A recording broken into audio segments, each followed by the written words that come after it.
Here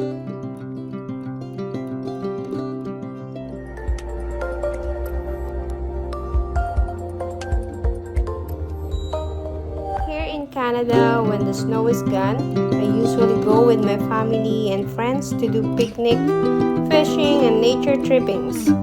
This time we are here in Birch Hill, which I find it a therapy for the soul after a week of working in the nursing home. I love nature tripping when I can find peace and serenity despite all the chaos around the world. During this time of pandemic, at least once in a while, you can remove your mask and breathe some fresh air.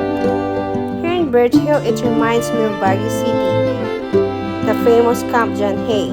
The smell of the pine trees is so refreshing and the breeze of fresh air.